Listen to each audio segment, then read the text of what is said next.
नमस्ते दोस्तों। तो आपका बहुत बहुत स्वागत करते हैं अपने यूट्यूब चैनल पार्थिव अचीवर्स पे। आज हमारा जो सेशन रहने वाला है ये जनरेशन ऑफ कंप्यूटर के साथ ही स्टार्ट होने वाला है।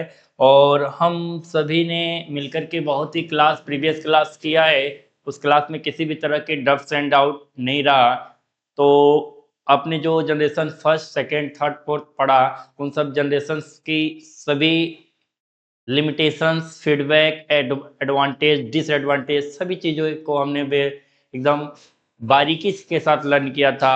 और जो अब हमारे टॉपिक रहने वाला है, और ये जो हमारा टॉपिक है ये जनरेशन ऑफ कंप्यूटर, अब फिफ्थ जनरेशन ऑफ कंप्यूटर है, ठीक है। और ये हमारा जो है यहाँ से बेसिक जनरेशन ऑफ कंप्यूटर का टॉपिक क्लोज हो जाएगा। फिर हमारा जो जनरेशन ऑफ कंप्यूटर जो कि आज के डेट के बाद हमारा जो एडवांस जनरेशन स्टार्ट होगा, जिसमें हम एआई लेस जनरेशन पढ़ेंगे, जहाँ पे एआई, सुपर एआई, ठीक है, एआर, वीआर, क्वांटम कंप्यूटिंग, इन सब चीज़ों से लेस होकर के हमारी जनरेशन जब नेक्स्ट जनरेशन को टच करेगी तो वहाँ हर एक चीज़ बदली बदली सी नजर आएंगी। हम वहाँ अब हीटिंग प्रॉब्लम के वजह से नहीं, स्पेसिंग प्रॉब्लम से के वजह से नहीं, वहाँ कुछ प्रॉब्लम डिफरेंट टाइप की मिलेंगी। Just like security, insecurity, just like virus, antivirus. तो वो कंप्यूटर जो होंगी क्या क्या प्रॉब्लम्स देते हैं या क्या क्या फैसिलिटी देती हैं, क्या क्या फीचर्स होते हैं, क्या क्या कैरेक्टरिस्टिक्स होते हैं, उन सभी को हम after fifth generation of computer study करने वाले हैं। तो क्लास आप बात ध्यान देंगे, ये हमारा जो सेशन फिलहाल चल रहा है यूपी ट्रिपल एससी लेखपाल भर्ती के मद्देनजर चल रहा है। बट अगर आप ध्यान देंगे तो ये हमारा रेलवे के लिए, बेसिक कंप्यूटर नॉलेज के लिए, ओनली फॉर बिगनर्स के लिए, जो चीज़ें नहीं जानते हैं उनको एकदम बेसिक से एडवांस तक के जनरेशन को समझाया गया है। आप चीज़ों को समझेंगे, एनालिसिस करेंगे, तो आई होप आप जरूर कुछ नया सीखने का प्रयास कर लेंगे। और मेरे हिसाब से मैं और सुधार करके आपके सामने आना चाहूँगा। बट आपको एक और काम करना है कि आपको जैसा भी लगे प्लीज़ गिव योर फीडबैक्स। क्योंकि फीडबैक होता है ना, ये टू वे कम्युनिकेशन होता है। जब इंसान कुछ बात को सेंड करता है और उस बात का रिसीव ना मिले, रिस्पॉन्स ना मिले, तो कम्युनिकेशन ब्लॉक हो जाती है। This is the type of the barrier. तो हम ये नहीं चाहते हैं कि आप और हमारे बीच में कोई बैरियर जनरेट होके आए। तो आपको क्या करना है, आपको जैसे भी क्लास लग रही है please give your suggestion, please give your comments, give your ideas, give your comments. Okay, thank you. तो हम अपने क्लास में लेकर के चल रहे हैं फिफ्थ जनरेशन ऑफ कंप्यूटर में, ठीक है ना। चलिए,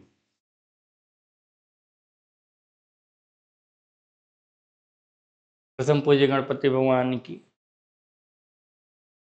तो हमारा ये जनरेशन जो है फिफ्थ जनरेशन ऑफ कंप्यूटर है। Okay, are you understand? Good. तो हम किस पे जाएंगे? फिफ्थ जनरेशन ऑफ कंप्यूटर पे, ठीक है ना। हाँ, गुड।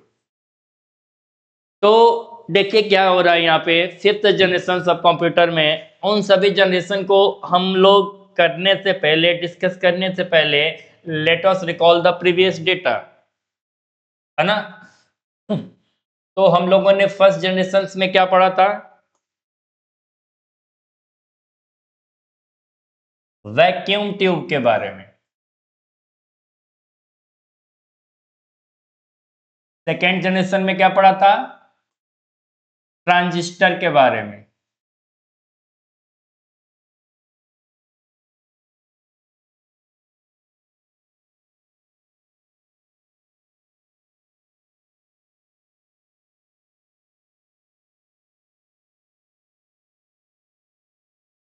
ठीक है ना। सेकेंड में हमने क्या पढ़ा था? ट्रांजिस्टर के बारे में।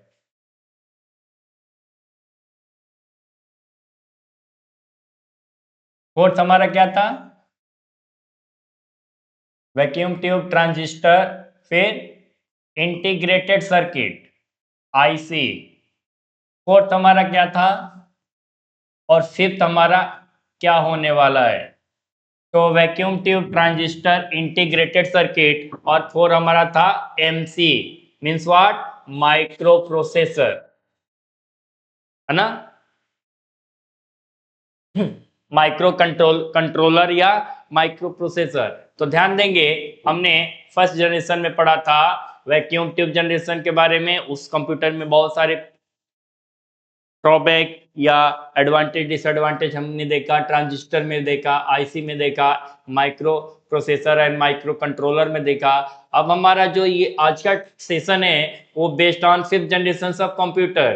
तो ये फिफ्थ जनरेशन ऑफ कंप्यूटर में क्या यूज किया जाता है, ये हमारा आज का क्वेश्चन है। तो इस क्वेश्चन को समझने के लिए इस क्वेश्चन का जवाब आपके पास है या नहीं है, लेकिन जब आप इस वीडियो को, इस लेक्चर को कंप्लीट वॉच करेंगे तो आई श्योर आपके पास एक आंसर जरूर रेडी हो जाएगा, ठीक है ना। तो देखते हैं कि क्या कहता है ये हमारा fifth generation of computer. The fifth generation of computer is based on artificial intelligence, AI. This generation is still under development and represents the future of computing. कहने का मतलब यह है इस कंप्यूटर के जनरेशन का कि कंप्यूटर की पंचम पीढ़ी जो है ना, फिफ्थ जनरेशन, ये कृत्रिम बुद्धिमत्ता वाली पीढ़ी है। कौन सी है? कृत्रिम बुद्धिमत्ता। कृत्रिम मतलब होता है आर्टिफिशियल, और बुद्धि मतलब होता है इंटेलिजेंस। तो जो आर्टिफिशियल इंटेलिजेंस है, मतलब कि जो बनावटी बुद्धि है, उसका वास्तविकता से कोई भी लेना देना नहीं है। ये बुद्धि, ये इंटेलिजेंस टोटल आर्टिफिशियल है, not created by human brain. ये मशीन के द्वारा क्रिएट किया जाएगा। आर्टिफिशियल इंटेलिजेंस पर आधारित है, उसी पे बेस्ड है, बनावटी बुद्धि पे बेस्ड है, ठीक है ना। यह पीढ़ी अभी विकासशील अवस्था में है। आप लोगों ने एक वर्ड सुना होगा डेवलप्ड, एक होता है डेवलपमेंट। जो डेवलपमेंट होता है ना वो विकासशील होता है, और जो डेवलप होता है वो विकसित होता है। तो अभी ये एआई हमारा जो है ना, ये डेवलप्ड एआई नहीं है, डेवलपमेंट एआई है। अभी भी इसमें बहुत सारे लक्षण ऐसे हैं, सिम्टम्स ऐसे हैं जो अभी इसको डेवलप नहीं किया जा सका, डेवलपमेंट कंटिन्यू है। अरे बात समझ में? तो यह पीढ़ी अभी भी विकासशील अवस्था में है और कंप्यूटर के कंप्यूटिंग भविष्य को दर्शाती है कि इस एआई के जनरेशन को लेकर के हम कंप्यूटर की किस दौर में जाकर के अपने टास्क को, कॉम्प्लेक्स वर्क को और सिंपल करने में कितना हम कैपेबल हो पाते हैं। ये बात जानना बहुत ही अनिवार्य है और जरूरत वाली बात है कि भाई जब हम एआई से लेस कंप्यूटर यूज करेंगे, जैसे कि आज तक हम लोग क्या जानते हैं, AI, artificial intelligence, but AI से बाहर की भी एक दुनिया है जिसको हम बोले NI. What is this? This is the natural intelligence. क्या आप बता सकते हो क्या बारिश आपके कहने से, आपके मानने से, आपके सोच की वजह से होती है? क्या आप बता सकते हो दिन और रात आपके अनुसार होते हैं? क्या आप बता सकते हो समय जो बदलता है 24 घंटे 12 घंटे, क्या आपके अनुसार बदलता है? क्या यह ठंड गर्म जो होता है आपके अनुसार होता है? नहीं ना, नेवर, नॉट एट ऑल। तो ये सभी चीज किसके वजह से होता है? Natural intelligence. यहाँ प्राकृतिक बुद्धि है, यहाँ नेचर कंट्रोल कर रहा है हर एक सिस्टम को, है ना। और जब हमारा एआई प्लस एनआई दोनों मिलकर के जब स्ट्रॉन्ग बाउंडिंग क्रिएट करेंगे तो हमारा जनरेशन जहां जाने वाला है, that is the super AI. अब ये दौर हमारे लिए एक ऐसे दौर में जाकर के हमें खड़ा कर देने वाला है जहां से थिंकिंग पावर के ऊपर भी थिंकिंग पावर लगेगा। जस्ट लाइक जैसे कि मैथ के बच्चे पढ़ते हैं ना, स्क्वायर रूट, तो मान लीजिए स्क्वायर रूट का भी स्क्वायर हो। जैसे मान लीजिए आपने पढ़ा a प्लस बी का होल स्क्वायर, तो उस स्क्वायर का भी स्क्वायर हो। ठीक है ना। तो जब हमारा माइंड उस लेवल तक पहुंच जाए, जब हम सुपर इंटेलिजेंस जैसे वर्क करने के लिए कैपेबल हो जाएं, at that time how to do, उस समय हमको क्या करना होगा, कैसे करना होगा, this is the big and big questions. ठीक है ना। देन कह रहा है कि इस कंप्यूटर में एआई का यूज किया गया है फॉर कंप्यूटिंग पर्पज, और इस समय हमारा वो कंप्यूटर जो है, जो एआई कंप्यूटर है या जो एआई है, वो विकासशील अवस्था में है, ओनली डेवलपमेंट कंडीशंस, है ना। तो एकदम धैर्य से समझिए, कोई कंसेप्ट आपका मिस नहीं होना चाहिए। देखिए अब इस पिक्चर को क्या कह रहा है, हर पिक्चर कुछ ना कुछ बोलता है, कहता है। एक पिक्चर हजार शब्दों के बराबर क्षमता रखता है, हजार शब्द बोले जाएं और एक पिक्चर को डिस्प्ले कर दिया जाए, जस्ट बोथ आर इक्वल। ठीक है। तो ये हमारा जो फिफ्थ जनरेशन ऑफ कंप्यूटर में देखिए ये क्या कर रहा है, यहाँ पे एक वॉइस असिस्टेंट डिस्प्ले किया गया है। What is this, this is the voice assistant. क्या ये हमारा वॉइस असिस्टेंट है।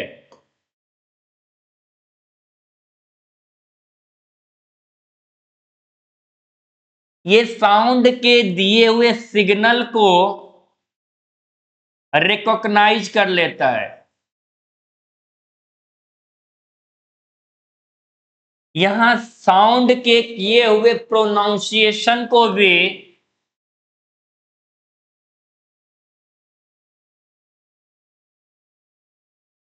रिकॉग्नाइज कर लेता है।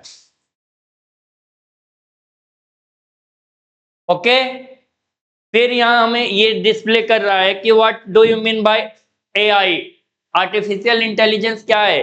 तो ये ओवरऑल जो दिख रहा है ना, ये ब्रेन, ये ब्रेन ही हमारा क्या है, ये ब्रेन ही हमारा एआई है। ये हमारा ब्रेन जो है, इसमें एक थॉट चलता है, एक सिग्नल जनरेट होती है, दैट वो सिग्नल किस फॉर्म में होती है, सॉफ्टवेयर में। और आपने सुना है software don't see and touch, ना देख सकते हो ना छू सकते हो, वैसे ही हम अपने थिंकिंग को देख भी नहीं सकते हैं, छू भी नहीं सकते।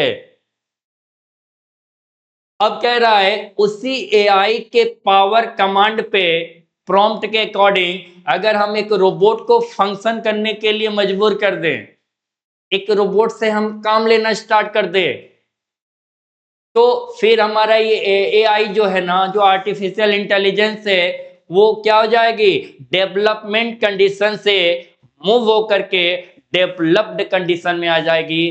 कहने का मतलब है कि जो विकासशील अवस्था है, वो विकासशील अवस्था से हट करके विकसित अवस्था में आ जाएगी।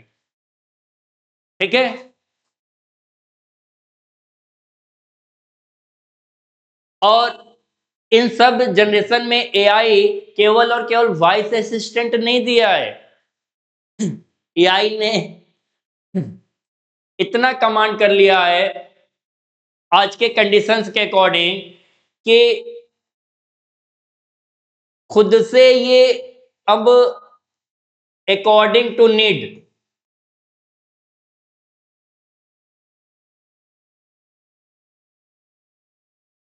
ये खुद से सीएमडी जनरेट कर सकता है, कमांड जनरेट कर सकता है, प्रॉम्प्ट जनरेट कर सकता है। जैसे आपने कुछ क्वेश्चन पुटअप किया और क्वेश्चन इनकम्प्लीट लगे एआई को, तो वो खुद आपको सजेस्ट भी कर सकता है। आपने कोई वर्ड बोला, वर्ड एआई को सुनने में रंग लगा, उसको वो खुद से करेक्ट कर सकता है, रिकरेक्ट फंक्शनिंग ऑपरेट कर सकता है। तो अब देखिए एआई के पास कितनी super power, superficial energetic data जाकर के, एल्गोरिथम जाकर के फिट हो गया है कि एआई ये सारे task at a time, same time पे करने के लिए सक्षम है। They are capable to do any type of the work according to human command. जो भी ह्यूमन कमांड दे रहा है, प्रॉम्प्ट दे रहा है, उसके अकॉर्डिंग एआई पूरी की पूरी सक्षम है सारे टास्क को कर देने के लिए। ठीक है। नेक्स्ट स्लाइड क्या कहता है, लेटेस्ट सी मेन टेक्नोलॉजी यूज्ड, कौन कौन सी ऐसी मुख्य तकनीक है जो एआई को बिल्डअप करने में बहुत ज्यादा important role, vital role play करती हैं, तो उनको देखना बहुत जरूरी है। First one is the artificial intelligence, कृत्रिम बुद्धिमत्ता। ये वो बुद्धि है जो not in real form, original है ही नहीं, इसका ओरिजिनलिटी से कुछ भी लेना देना नहीं, ऑल टू ऑल आर्टिफिशियल है। ठीक है ना। Second one, machine learning, ML. Number third, natural language processing, NLP. And fourth one is the robotics and quantum computing. अब इन सभी स्टेज को समझ लेने का प्रयास करेंगे हम। आर्टिफिशियल इंटेलिजेंस यह है कि artificial intelligence do task same as human, ये इंसानों के तरह काम करने के लिए पूरे के पूरे सक्षम है, लेकिन एआई एक माइनर ड्रॉबैक है। हो सकता है इन फ्यूचर ये कोई सॉल्व कर ले, but this is the big task, ना सॉल्व कर पाए कोई शायद। एआई में सबसे बड़ी ड्रॉबैक यह है कि एआई के पास हर एक डेटा अवेलेबल, हर एक चीज होने के बाद भी एआई के पास इमोशन नहीं होते हैं, एआई भावनाओं से लेस नहीं है। एआई के पास हर एक डेटाबेस है, हर एक कार्य को कर सकता है, बट इमोशंस नहीं है, लैक ऑफ इमोशन, भावनाएं से वो क्या है, कम में बना हुआ, भावनाएं है ही नहीं, सेंसर है, इंडिकेशन से, डिफ्लेक्शन से any type of the task कर सकता है, बट इमोशन नहीं है। मशीन लर्निंग हर एक पार्ट को जोड़ करके कोई भी काम कर सकता है, सॉफ्टवेयर के अकॉर्डिंग हार्डवेयर में चेंजेस आ सकते हैं, लेकिन हार्डवेयर में भी इमोशंस के अकॉर्डिंग चेंजेस आने वाले नहीं है, दिस इज द ड्रॉबैक। फिर है नेचुरल लैंग्वेज प्रोसेसिंग, हम जो भी टास्क करते हैं according to given commands from, उन सभी टास्क को कंप्यूटर, मशीन, एआई अपने लैंग्वेज में प्रोसेसिंग करते हैं और फिर उन किए हुए लैंग्वेज के प्रोसेस को वो कन्वर्ट करते हैं और अकॉर्डिंग टू ह्यूमन रिक्वायरमेंट, जिस लैंग्वेज में इंसान बात को समझता है उस लैंग्वेज में कन्वर्ट करके उनको वो बात पहुंचा दी जाती है। ठीक है ना। फिर नेचुरल लैंग्वेज प्रोसेसिंग के बाद एआई के हेल्प से हम आज के डेट में कहां जा चुके हैं, रोबोटिक्स में। हम किसी भी तरह से टोटली मशीनरी पार्ट से बने हुए एक रोबोट्स को जनरेट कर सकते हैं। अब ये रोबोटिक्स है ना, ये रोबोटिक्स पहले, अगर रोबोटिक्स का पार्ट जनरेट ना किया जाए तो इससे पहले हम अलग अलग भांति भांति के मशीनों का प्रयोग तो करते ही हैं, कार हुआ, बाइक हुआ, साइकिल हुआ, घर के जो भी हमारे अप्लायंसेस हुए सब तो मशीन के ही पार्ट है। बट ये रोबोटिक्स में क्या हुआ है, कुछ सेंसर इनबिल्ट हो रहे हैं जो खुद से डिसीजन मेकिंग कर सकता है, प्रेडिक्शंस कर सकता है। What do you mean this, क्या होता है प्रेडिक्शंस? प्रेडिक्शंस और डिसीजन मेकिंग।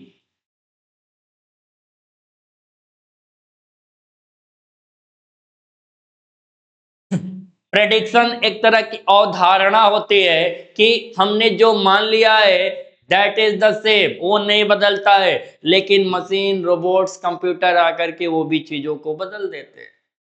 डिसीजन मेकिंग, इंसान कुछ भी डिसीजन लेने से पहले वो एक स्टेज को पार करने में बहुत कठिनाई का सामना करता है, that is the emotion. Emotion एक इतनी बड़ी बैरियर बन करके इंसान के सामने आ जाती है कि वो इंसान इमोशन के वजह से कभी कभी हार जाता है। वेयर एज अगर कंप्यूटर की बात की जाए तो कंप्यूटर में इस तरह का कोई भी इमोशन से डेटा क्रिएट नहीं होता है, इसके वजह से computer quick and instant decision लेने में कैपेबल होता है। और वह कंप्यूटर जो हमारा एआई से लेस है, उसको तो किसी तरह की कोई प्रॉब्लम झेलने की जरूरत ही नहीं है। अब रोबोटिक्स के बाद हम चले जाएं तो क्वांटम कंप्यूटिंग। अब देखिए ये क्वांटम कंप्यूटिंग क्या है? This is the conceptual stage. जितना आप समझेंगे उससे कहीं ना कहीं ये स्टेज हमको बहुत आगे ले जाने वाला है। एक वर्ड है, आपने सुना होगा, बिग बैंग थ्योरी। एक एटम से भी लाइफ की जर्नी स्टार्ट हो सकती है, या एक एटम से लाइफ की शुरुआत हुई है। कैसे हुई है, ये हमारा एक नया टॉपिक है। इस टॉपिक पे हम कभी आपसे जरूर चर्चा करेंगे, ठीक है ना? तो ये हमारे मेन टेक्नोलॉजी यूज है, मुख्य प्रयुक्त तकनीकें हैं, कृत्रिम बुद्धिमत्ता, मशीन लर्निंग, प्राकृतिक भाषा प्रसंस्करण एंड रोबोटिक्स और क्वांटम कंप्यूटिंग।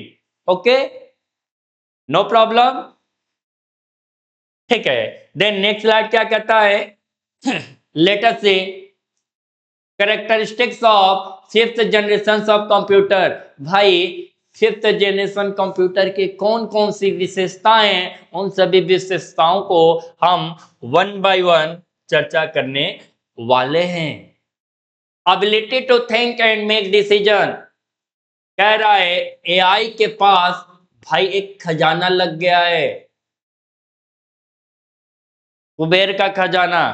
वो धन की संपत्ति रखते हैं और ये डेटा की संपत्ति रखते हैं, डेटा की स्टोरेज रखते हैं। Ability to think and make decision, कह रहा सीमित रूप से सोचने और निर्णय लेने की क्षमता है। एआई, हम लोग सोचते हैं कि एआई को कुछ भी दे दो, they can do any type of the task anywhere any time, but वो भी क्या करता है? लिमिटेड करता है भाई।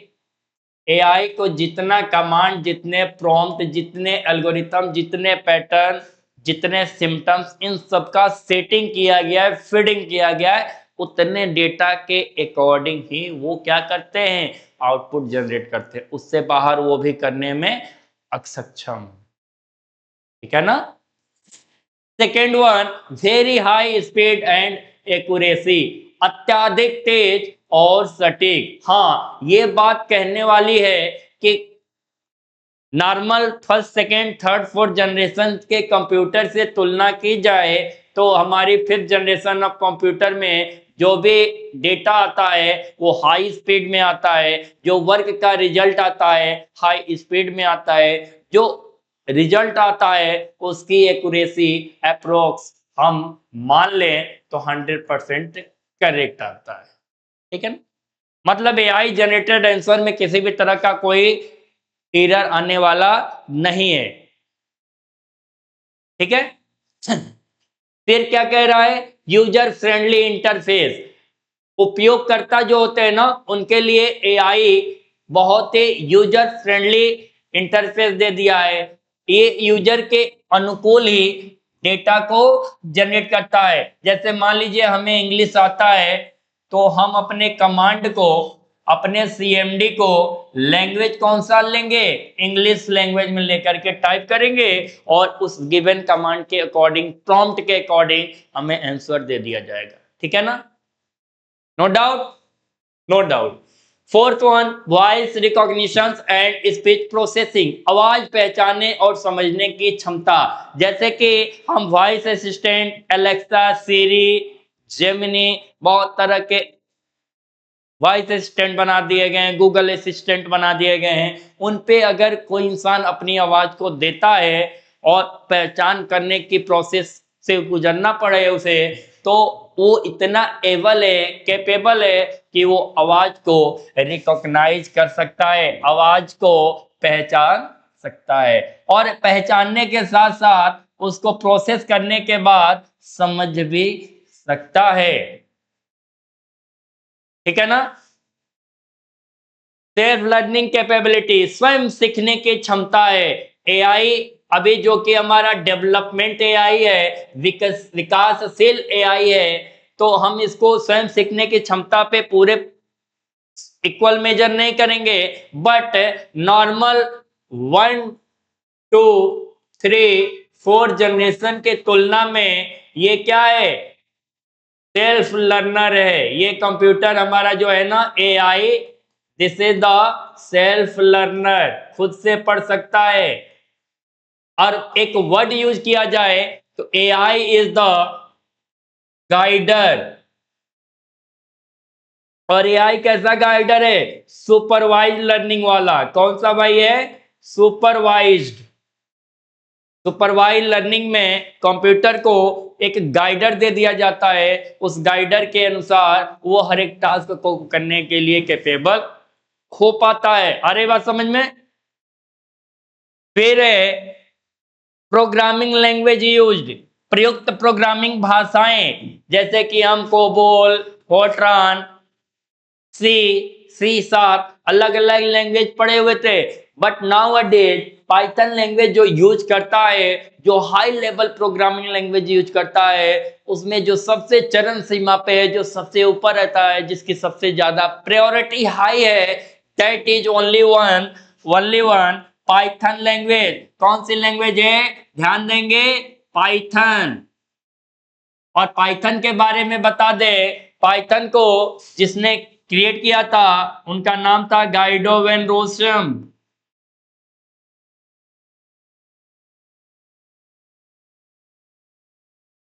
और ये 1995 में इंट्रोड्यूस कर दिए थे रोबोटिक्स के लिए, गेम के लिए, हर एक अलग अलग प्लेटफॉर्म के अकॉर्डिंग।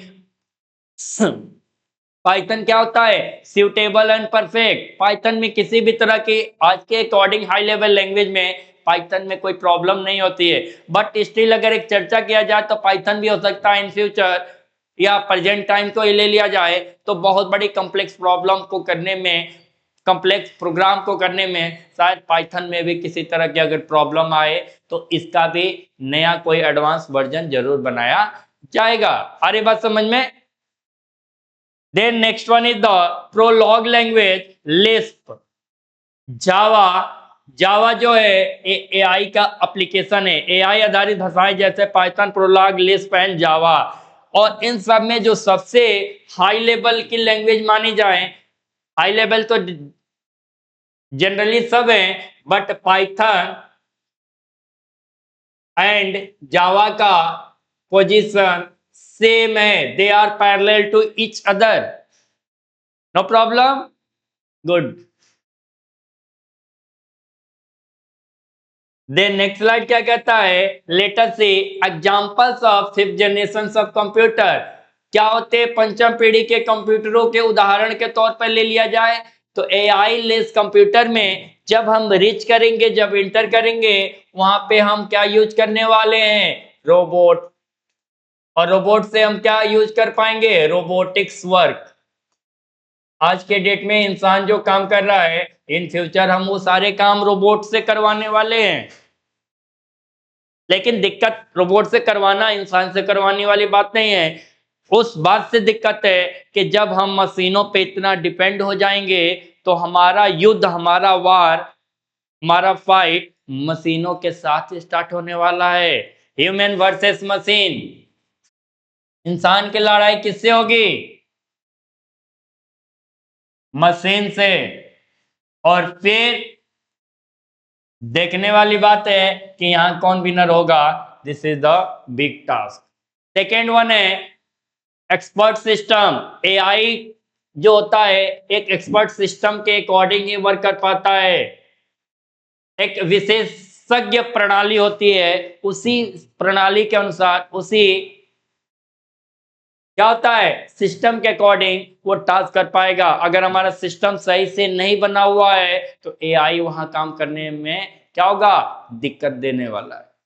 ठीक है। फिर है smart assistant like chat GPT, Siri, Alexa. देखिए आज के डेट में ये जो वर्ड है ना, चैट जीपीटी, ट्रेंडिंग एप्स है। हम आज के डेट में जो भी चाहते हैं ना, through a system based data, chat GPT हर एक फील्ड का नॉलेज रखता है। बट ये रखता है, इसकी भी नॉलेज लिमिटेड है, अनलिमिटेड ये भी नहीं जानने वाला है। आज के टाइम पीरियड के अनुसार अगर चर्चा किया जाए, सिरी एंड एलेक्सा ये सबके क्या है, स्मार्ट असिस्टेंट है। हम लोग पहले यह यूज किए हैं, क्या यूज किए हैं, पहले वॉइस असिस्टेंट यूज किए हैं, और ये वॉइस असिस्टेंट आज अब क्या बन गया है, हमारा स्मार्ट असिस्टेंट। ठीक है ना। फिर है सेल्फ ड्राइविंग कार। अब ह्यूमन की जरूरत देखो आई ना बात, अब ह्यूमन की जरूरत धीरे धीरे खत्म की जा रही है, इंसानों की जरूरत कम हो रही है। भाई जब कार भी खुद से चलने लगेंगे तो क्या ही जरूरत है। सेल्फ ड्राइविंग कार आने वाली हैं, आ गई हैं, और सेल्फ ड्राइविंग कार इस फीचर पे वर्क करेगा, आर्टिफिशियल इंटेलिजेंस पे खुद से डिसीजन ले सकता है, सेंसर से हर एक वर्क करेगा, बट वहां पे भी इमोशन की अभी प्रॉब्लम है। फिर से देखेंगे क्या कह रहा है, रोबोट्स होते हैं एग्जांपल्स में विशेषज्ञ प्रणाली, स्मार्ट सहायक और स्वचालित वाहन होते हैं। Okay, are you understand. Then next slide क्या कहता है, लेट अस सी एडवांटेज क्या है भाई, व्हाट आर द एडवांटेज, क्या लाभ है, इंटेलिजेंट डिसीजन मेकिंग। एआई जो होता है तुरंत डिसीजन लेता है, और डिसीजन उसका कभी फेल्योर नहीं होता है। ऐसा नहीं कि डिसीजन ले लिया, क्विक डिसीजन ले लिया और आगे जाकर के क्या हुआ, हानि हो गई, प्रॉब्लम हो गई, फेल हो गए। तो एआई का लिया हुआ डिसीजन फेल होने का चांसेस बोला जाए तो 0% है। क्या है, 0%। बट मेजर पॉइंट ये है कि वो हमारा जो सिस्टम होना चाहिए, वो सिस्टम हमारा एक्सपर्ट सिस्टम होना चाहिए, डेडिकेशन होना चाहिए उस कंप्यूटर में, उस ह्यूमन में जो काम करा रहा हो एआई से, या एआई कर रही है उसमें किसी भी तरह की कोई प्रॉब्लम ना हो, फिर वो इंटेलिजेंट डिसीजन लेगा हर हालत में। रिड्यूसेस ह्यूमन एफोर्ट, मानव श्रम में कमी।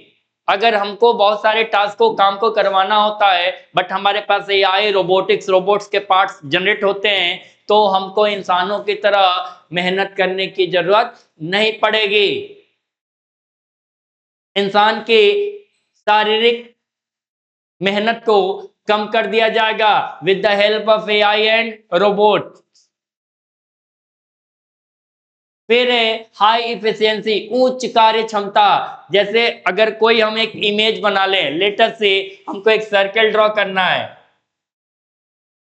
सर्किल है, नो प्रॉब्लम, लेकिन एक बात देखेंगे, क्या ये वास्तव में 360 डिग्री ही है, करेक्ट है, सही है। तो अगर मेजर एंगल करेंगे, एंगल को मेजर करेंगे तो कुछ ना कुछ माइनर एरर दिखेगा, ठीक है।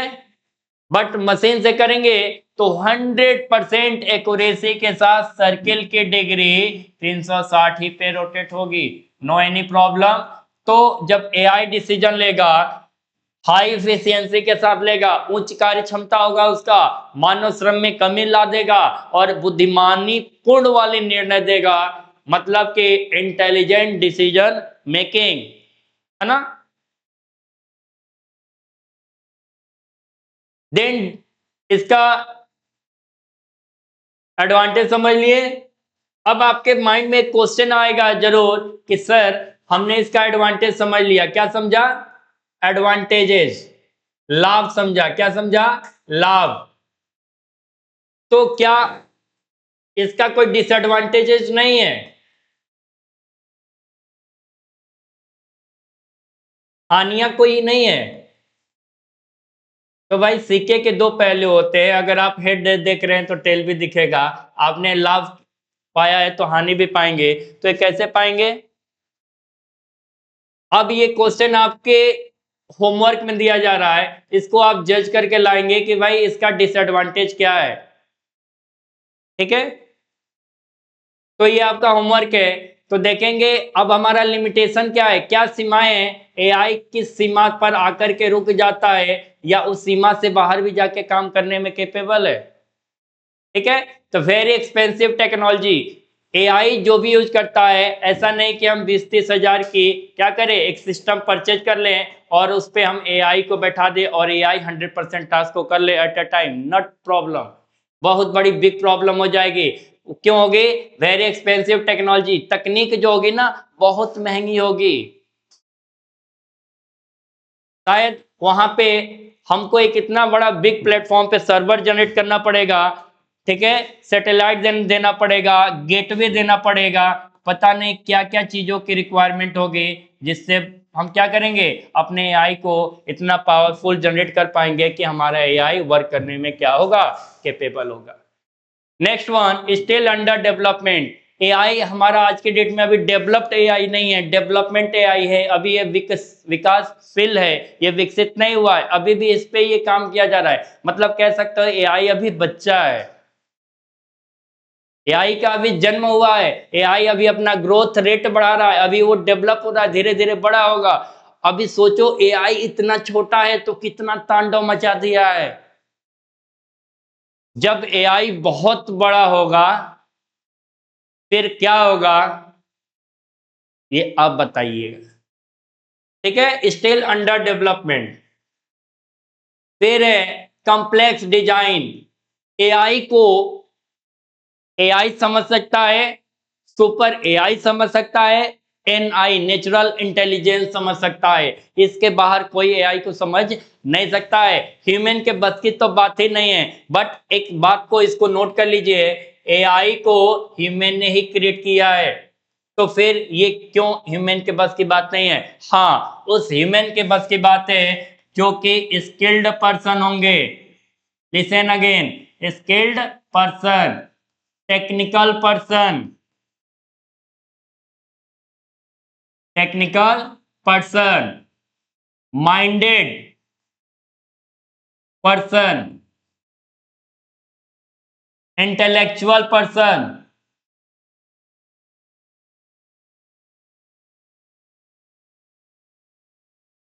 जब इतनी तरह की रूपरेखा एक ह्यूमन में होंगे तो वो जस्ट दोनों का रेशियो इक्वल हो जाएगा, उसके पैदान तक वो जाकर के सिमट सकते हैं। लिमिटेशन ध्यान देंगे, वेरी एक्सपेंसिव टेक्नोलॉजी, बहुत महंगी तकनीक होगी तब एआई वर्क करने में कैपेबल हो पाएगा। स्टिल अंडर डेवलपमेंट, अभी भी विकासशील रहेगा वो, कितना भी अपडेट कर दिया जाए एआई अपना एक नया वर्जन, नया अपडेशन लाता रहेगा। That is called as the up to date data.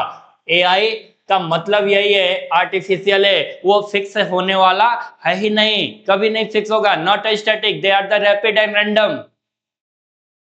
जटिल डिजाइन करेगा, कॉम्प्लेक्स डिजाइन करेगा। देन नेक्स्ट हमारा क्या है, लेटेस्ट सी कंक्लूजन क्या है, क्या निष्कर्ष पे पहुंचते हैं कि कंप्यूटिंग हमको आ गई, हम फिफ्थ जनरेशन ऑफ कंप्यूटर में पहुंच गए, तो आगे हमको जाना पड़ेगा, नहीं जाना पड़ेगा, हमको करना पड़ेगा, नहीं करना पड़ेगा। What is this? The fifth generation of computers aims to create intelligent machine that can work like humans. कह रहा है भाई फिफ्थ जनरेशन ऑफ कंप्यूटर जो कि एआई बिल्डअप है, जो एआई का समर्थन कर रहा है, एआई के वजह से मशीन भी अलग अलग टास्क को एट अ टाइम करने में कैपेबल हैं। ठीक है, तो the fifth generation of computer aim to create intelligent machine that can work like human.